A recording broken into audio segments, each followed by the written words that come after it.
Hello student, आज आपको class 9 की मैथ में चैप्टर 3 निर्देशांक ज्यामिति पढ़ाते हैं। तो निर्देशांक ज्यामिति का उपयोग क्यों किया गया इसके बारे में पहले हम बताएंगे, ठीक। और फिर निर्देशांक ज्यामिति क्या होती है ये बताएंगे आपको। और कार्तीय तल, निर्देशांक अक्ष, एक्स अक्ष, वाई अक्ष, इनके बारे में आपको अगला वीडियो मिलेगा, क्योंकि इसके बाद प्रश्नावली कराते हैं 3.1। और फिर इसमें कार्तीय तल क्या होता है, कार्तीय निर्देशांक क्या होते हैं, ये सब आप लोग अगले वीडियो में पढ़ेंगे, ठीक। इसमें आप जो पढ़ेंगे प्रश्नावली 3.1, इसमें बिंदु की स्थिति कैसे ज्ञात की जाती है, ये वीडियो आपका है, ठीक। तो देखो, एक आपके महान गणितज्ञ थे रेने देकार्ते, इन्हीं के नाम पर कार्तिकी तल रखा गया, ठीक। कि तल जैसे ये समतल है, बोलो ये समतल है, और उसमें एक्स अक्ष और वाई अक्ष ये लंबवत हैं, ये एक्स अक्ष है और ये वाई अक्ष लंबवत हो, तो इसको बोलते हैं कार्तिकी तल। इसके बारे में आगे बताएंगे, इन्हीं के नाम पर रखा गया था, ठीक। आज आप लोग सिर्फ पढ़ेंगे कि बिंदु की स्थिति कैसे निर्धारित करते हैं, इस पर आधारित आपका वीडियो है, ठीक। तो देखो इन्होंने क्या किया, रेने देकार्ते थे, इन्होंने किसी बिंदु की स्थिति ज्ञात करने के लिए निर्देशांक ज्यामिति का यूज किया। निर्देशांक ज्यामिति इन्होंने बताया कि किसी बिंदु की स्थिति ज्ञात करने के लिए निर्देशांक ज्यामिति का यूज करते हैं, ठीक। इन्होंने गणित की एक नई शाखा का जन्म दिया, उसको कहते हैं निर्देशांक ज्यामिति। कैसे? ये घर में लेटे हुए थे और उन्होंने लेटे हुए देखा कि उनकी छत में एक यहाँ पर धब्बा था, दाग, और इन्होंने सोचा कि इस बिंदु की स्थिति कैसे निर्धारित की जाए। इन्होंने सोचा कि इस बिंदु की स्थिति कैसे निर्धारित करें। तो उन्होंने क्या किया, यहां से एक लंबवत लाइन ले ली और एक लंबवत इधर से देख लिया। तो देखा कि इस बिंदु से कितनी दूरी पर है और इस मतलब इस दीवार से कितनी दूरी पर है और इस दीवार से कितनी दूरी पर है। तो इस बिंदु की स्थिति ज्ञात करने के लिए उन्होंने गणित की नई शाखा को जन्म दिया, उसका नाम है निर्देशांक ज्यामिति। तो निर्देशांक ज्यामिति क्या है, देखो यही लिखा है कि यह ज्यामिति, तो निर्देशांक ज्यामिति का जन्मदाता किसको कहा जाता है, रेने देकार्ते को। तो यह ज्यामिति की वह शाखा है जिसमें किसी समतल पर बिंदुओं को वास्तविक रेखाओं द्वारा, जैसे क्रमित युग्म होगा कि इस बिंदु से कितनी दूरी पर है, 3 दूरी पर है, इससे कितनी 2 दूरी पर है, तो ये हो गया क्रमित बिंदु। ये वही कहते हैं क्रमित युग्म। क्रमित युग्मों द्वारा, अब जैसे एक युग्म हो गया, अगला धब्बा ये वाला है, ठीक है, तो इनसे इनको मिलाओगे तो रेखाएं बनेंगी, इनको ऐसे मिलाओगे या ऐसे मिलाओगे तो ये वक्र बनेगा, वही कर्व बनेगा ये, और इनको जो बीजगणितीय समीकरणों द्वारा व्यक्त किया जाएगा उसे ही कहते हैं निर्देशांक ज्यामिति। ये ज्यामिति की वह शाखा है जिसमें किसी समतल पर बिंदुओं को वास्तविक संख्याओं द्वारा, ये वास्तविक संख्या है, यहाँ पर कोई संख्या लिखी है ऐसे, ठीक, वास्तविक संख्याओं के क्रमित युग्मों द्वारा, ये क्रमित युग्म है, और इनके द्वारा रेखाएं, जैसे ये रेखा थी, ये आपका वक्र है, को बीजगणितीय समीकरणों द्वारा व्यक्त किया जाता है निर्देशांक ज्यामिति के अंतर्गत, ठीक। निर्देशांक ज्यामिति के अंतर्गत ऐसा किया जाता है। तो ध्यान रखना, निर्देशांक ज्यामिति का उपयोग किसके लिए किया गया था, कि किसी बिंदु की स्थिति निर्धारित करने के लिए इन्होंने निर्देशांक ज्यामिति शब्द का प्रयोग किया, ठीक, और इन्होंने इसकी एक गणित की नई शाखा बनाई। अब देखते हैं प्रश्नावली आपकी 3.1।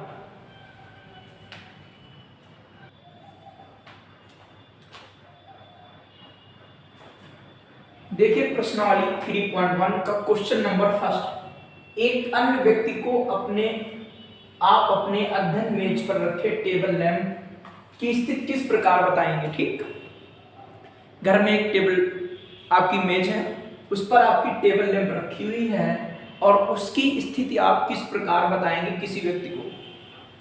तो मान लिया कि ये जो है मेज ऊपर वाला टॉप व्यू है, ठीक, ये मेज है, उसका ऊपर वाला भाग है, ये मेज है, उसमें पावे लगे होंगे अंदर की ओर, उसका ऊपर वाला भाग ही है, ठीक।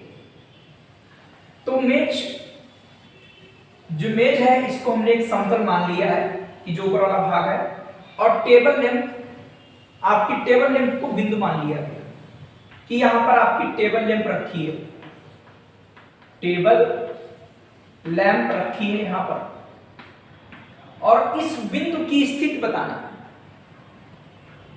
आप यहाँ पर खड़े हुए हैं और वो व्यक्ति आपके पास आता है, पूछता है या आप उसको बता रहे हैं कि ये टेबल लैंप कहाँ पर रखी है, तो इस बिंदु से क्या करेंगे, यहाँ पर लंबवत लाइन खींच देंगे। इससे ये लंबवत लाइन खींच लेंगे, क्योंकि जो टेबल लैंप है इसकी जो भुजाएं होती हैं ये सब लंबवत होती, ठीक, यहाँ पर लंबवत, कोने लंबवत ऐसे, ठीक। तो ये यहाँ से इसकी दूरी इससे नाप लेंगे कितनी दूरी पर है, और इससे ये दूरी माप लें कितनी दूरी पर है। ये मान लिया इससे दूरी 40 मीटर 40 सेंटीमीटर है, और ये मान लिया इससे ये 20 सेंटीमीटर पर है, ठीक। और इस बिंदु की स्थिति आपको बताना है, तो आप उसको बताएंगे कि जो ये वाली आपकी कौन सी भुजा है, छोटी भुजा है।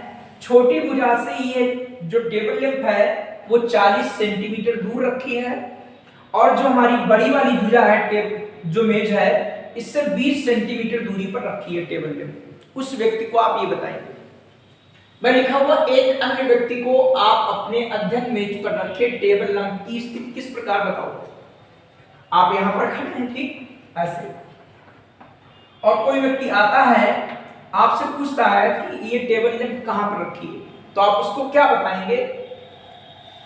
ये मान लिया गया ऐसा कि इससे इतनी दूरी पर है, तो आप इस टेबल लैंप से क्या करोगे, लंबवत लाइन खींच देंगे। यहां भी लंबवत लाइन खींचेंगे, इसे आप नाप लेंगे और इसको भी नाप लेंगे, और उस व्यक्ति को बताओगे कि ये छोटी भुजा है, ये बड़ी भुजा है, और ये छोटी भुजा से, ये छोटी भुजा है, इससे 40 सेंटीमीटर दूर है, और जो बड़ी भुजा है इससे 20 सेंटीमीटर दूरी पर स्थित है।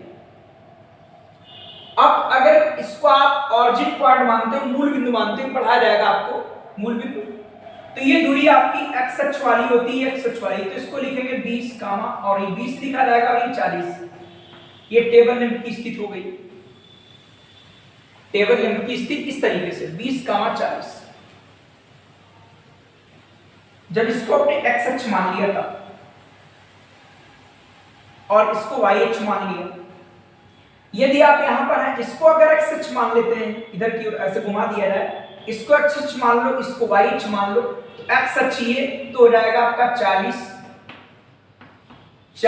और 20, ऐसा भी हो जाएगा, ठीक।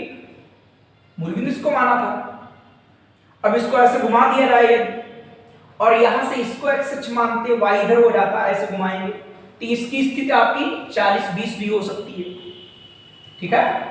ये टेबल लैंप की स्थिति होगी। ये आपको अक्षों के बारे में, मूल बिंदु के बारे में अगले वीडियो मिलेगा। यहाँ पर सिर्फ हमें ये बताना है कि बिंदु की स्थिति कैसे ज्ञात करते हो या किसी दूसरे को आप कैसे बताते हो। तो यहां पर लिखेंगे कि टेबल लैंप, ये ऐसा एक मान लिया गया, ठीक। टेबल लैंप छोटी भुजा से, टेबल लैंप क्या है, आप उस व्यक्ति को बता रहे हैं कि टेबल लैंप छोटी भुजा से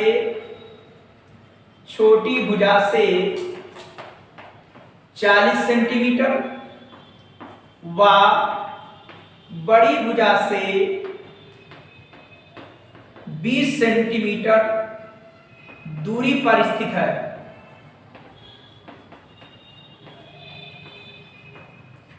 टेबल लैंप छोटी भुजा से 40 सेंटीमीटर दूर और बड़ी भुजा से कितनी, 20 सेंटीमीटर दूरी पर स्थित है। उस व्यक्ति को आप ये बताएंगे, जो भी दूरी आई ये मान लिया गया ऐसा कि, और नीचे लिख सकते हो कि टेबल लैंप की स्थिति, टेबल लैंप की जो स्थिति है वो क्या है, 20,40 या 40,20 भी हो सकती है, ठीक।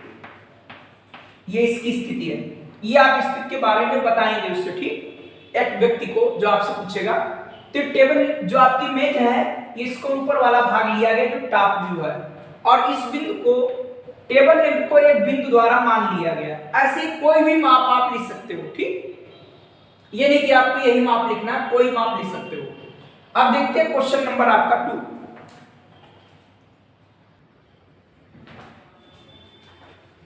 हेलो स्टूडेंट, अब देखते हैं क्वेश्चन नंबर आपका 2। क्वेश्चन नंबर 2 थोड़ा सा बड़ा है लेकिन बहुत ही सरल है, बहुत ही सरल क्वेश्चन है, थोड़ा सा बड़ा है। देखो क्या लिखा है, सड़क योजना, सड़क योजना बनाना है। करा एक नगर में दो मुख्य सड़कें हैं, एक नगर में दो मुख्य सड़कें हैं जो नगर के मिलती है, नगर से मिलती है। ये दोनों सड़कें उत्तर दक्षिण की दिशा में और पूरब पश्चिम की दिशा में है। एक आपकी सड़क उत्तर दक्षिण दिशा में, ये उत्तर दक्षिण दिशा में सड़क है, और एक आपकी किधर है, पूरब पश्चिम दिशा में, ये पूरब पश्चिम दिशा में। ठीक, ये मुख्य सड़कें हैं, ये मुख्य सड़कें, ये मुख्य सड़क है एक, ये दूसरी मुख्य सड़क है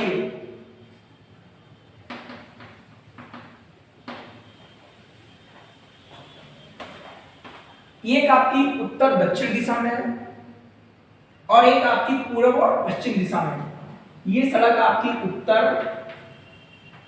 दक्षिण दिशा में है, ये आपकी पूर्व और पश्चिम दिशा में है। ठीक,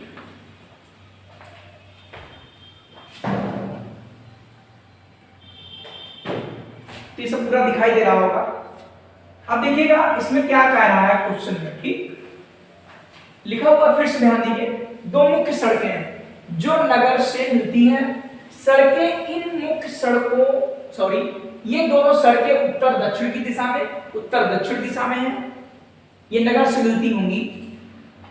और कह रहा एक जो सड़क है पूर्व पश्चिम दिशा में, नगर की अन्य सभी सड़कें इन मुख्य सड़कों के समांतर हैं, 200 मीटर दूरी पर है। नगर में और भी सड़कें होंगी, वो इन सड़कों के समांतर है और 200 मीटर दूरी पर है, प्रत्येक 200 मीटर दूरी पर है। अब कह रहा प्रत्येक दिशा में लगभग 5 सड़कें हैं। इसमें जो है कितनी सड़कें, 5। जैसे उत्तर दक्षिण दिशा में 5 होंगी और 5 आपकी पूर्व और पश्चिम दिशा में होंगी। ठीक, कह रहा 1 सेंटीमीटर बराबर 200 मीटर पैमाना मानकर अपनी नोटबुक में नगर का एक मॉडल बनाते हुए सड़कों को एकल रेखाओं द्वारा निरूपित करो, सिंगल रेखाओं द्वारा निरूपित करना है। तो आपकी 5 सड़कें हैं और 1-1 सेंटीमीटर दूरी पर आप नाप लेंगे, 5 सड़कें बनानी है सड़कें 200 मीटर दूरी पर, लेकिन पैमाना आपको 1 सेंटीमीटर दूरी पर मानना है। तो आप 5 सड़कें बना दीजिए। ठीक, देखिए 1-1 सेंटीमीटर दूरी पर ले रहे हैं।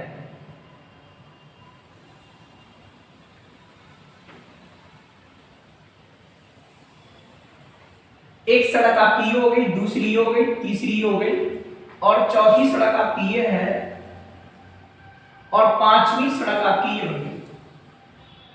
ये 1-1 सेंटीमीटर दूरी पर, ये आपकी मुख्य सड़क थी पहली वाली, ये आपकी मुख्य सड़क है और इससे 1-1 सेंटीमीटर दूरी पर है। तो कहीं पर बिंदु लिख सकते हो, ये दूरी लिख सकते हो 1 सेंटीमीटर। ये मुख्य सड़क है, इससे 1 सेंटीमीटर दूरी पर ये सड़क, 1 सेंटीमीटर दूरी पर ये, एक पर ये 1-1 सेंटीमीटर दूरी पर है, लिख भी सकते हो कहीं पर 1 सेंटीमीटर दूरी पर सड़क। ये सड़कें सब एकल रेखाओं द्वारा प्रदर्शित की जा रही हैं। आपको कंफ्यूजन होगा कि ये सड़कें ऐसा कहा किया कि 3 इधर ले ली, 2 इधर ले ली, आप इधर 2 ले लो, इधर 3 ले लो, या ये 5 सड़कें आप इधर ही बना लो, या ये 5 सड़कें आप इधर बना लो। भाई ये तो नहीं कह रहा कि किधर बनाना है, ये नहीं कह रहा, ये कह रहा 5 सड़कें आपको दिखानी उत्तर और दक्षिण दिशा में और पूर्व और पश्चिम दिशा में 5 सड़कें दिखानी। ये आपका दक्षिण है, तो 5 सड़कें दिखाएंगे हम उत्तर से दक्षिण की ओर और 5 दिखाएंगे पूर्व से पश्चिम की ओर। 5 सड़कें हैं, आप इसके चाहे 2 सड़क इधर ले लो, चाहे 1 ले लो, चाहे 3 ले लो, चाहे 5 ले लो, चाहे 4 ले लो, कोई दिक्कत नहीं है। आप बनाकर भी देख लेना, अन्य मॉडल भी बनाना इसी तरीके से कि आप 4 सड़कें ले लेना, 3 सड़कें दे लेना, कोई दिक्कत नहीं है। इसमें मॉडल अपने अनुसार बनाना, उसको कह रहा है। अब क्या लिखा हुआ है, ये तो इधर ले ली, अब 5 सड़कें क्या करेंगे, पूर्व से पश्चिम दिशा में ले लें। ये 1-1 सेंटीमीटर दूरी पर ले ली, 3 ऊपर ले ली, ये 2 इधर ले रहे हैं, 1-1 सेंटीमीटर दूरी पर है। ये सड़क 1, 2, 3, 4, 5 नंबरिंग चाहे आप इधर से करो या इधर से कर लो, 1, 2, 3, 4, 5 किस तरीके से कर सकते हो। इसीलिए चाहे 5 सड़कें ऊपर ले लीजिए या 5 सड़कें आप नीचे ले लीजिए। आप नंबरिंग करें 1, 2, 3, 4, 5 ऐसे लिख दीजिए या 1, 2, 3, 4, 5 ऐसे लिख सकते हो। ठीक, तो इस सड़क 1 2 3 और 4 ये 5 ऐसे भी लिख सकते हो 1 2 3 4 5। इसमें वही चीज है कि 1 2 3 4 और 5 ये सड़कें हैं, ठीक। ये आपका मॉडल बन गया। ये क्या बन गया? मॉडल। अब क्या कह रहा है कि अपने मॉडल में एक दूसरे कंफ्यूजन मत रखना। पांचों सड़कें इधर ले सकते थे, पांचों उधर ले सकते थे, पांचों ऊपर ले सकते थे, पांचों नीचे ले सकते थे। सड़कों का नंबर ऐसे डाल सकते हो, ऐसे डाल सकते हो, इधर से डाल सकते हो, उधर से डाल सकते हो, ठीक है। कंफ्यूजन मत रखना। कर अपने मॉडल में एक दूसरे को काटती हुई अनेक क्रॉस स्ट्रीट होंगे। क्रॉस स्ट्रीट मतलब चौराहे।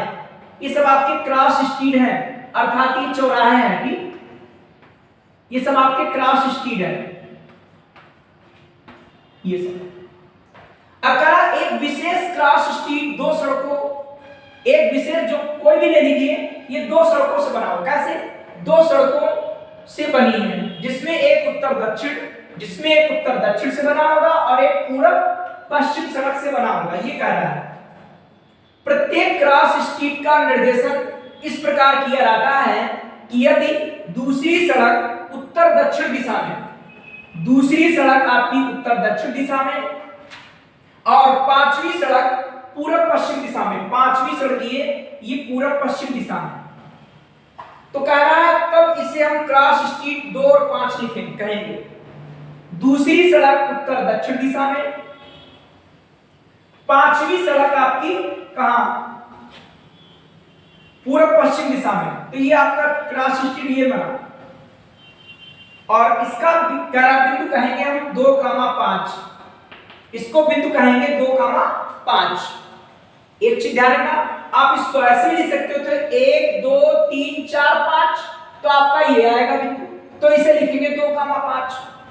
कंफ्यूजन मत रखना, आप ऐसे भी लिख सकते हो 1 2 3 4 5, तो आपका 2,5 यहां पर होगा, ठीक। ध्यान रखना आपको कैसे करना है, जिस तरीके से आप करोगे सब सही होगा आपका, ठीक। अब कह रहा है कि इसी परंपरा से यह ज्ञात कीजिए कि कितनी क्रॉस स्ट्रीटों अर्थात चौराहों को 4,3 माना जाएगा और कितने को 3,4 मानेंगे, ठीक।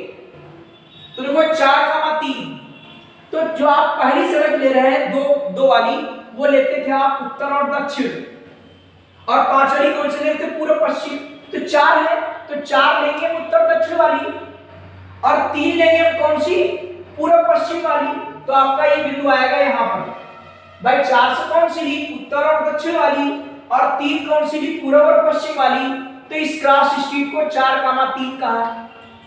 अब इसके अतिरिक्त अन्य तो क्रॉस स्ट्रीट ये बिंदु वाले होंगे नहीं, क्योंकि 4 ये और 3 ये केवल एक एक क्रॉस स्ट्रीट है।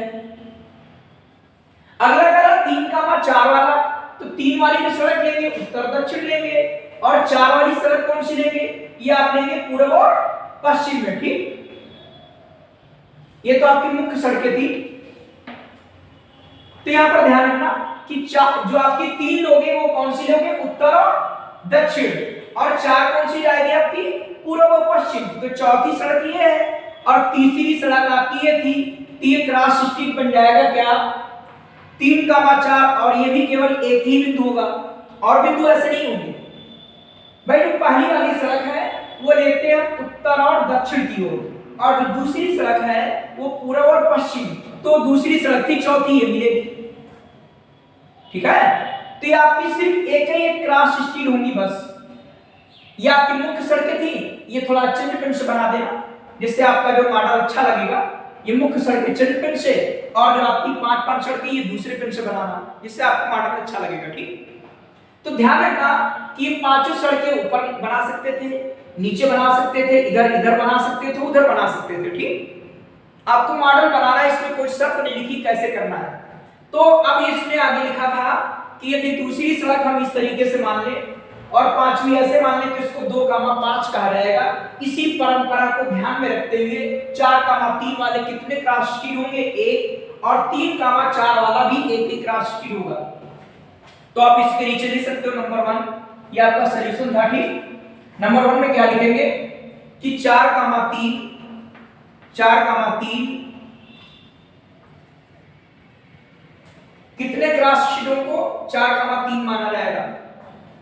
केवल एक, यहां पर ऐसे लिखेंगे, केवल एक क्रॉस स्ट्रीट अर्थात चौराहा को, केवल एक क्रॉस स्ट्रीट को 4,3 माना जा सकता है, माना जा सकता है। और दूसरा, केवल इसमें भी लिखेंगे, केवल एक क्रॉस स्ट्रीट को 3,4 माना जा सकता है।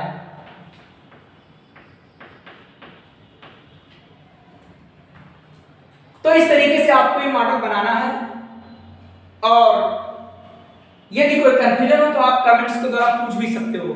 इसके आगे आपको अगले वीडियो में कार्तीय तल क्या होता है, एक्स अक्ष क्या है, वाई अक्ष क्या है, निर्देशांक क्या होते हैं, ये सब आपको इसमें पढ़ाया जाएगा निर्देशांक ज्यामिति में। ठीक।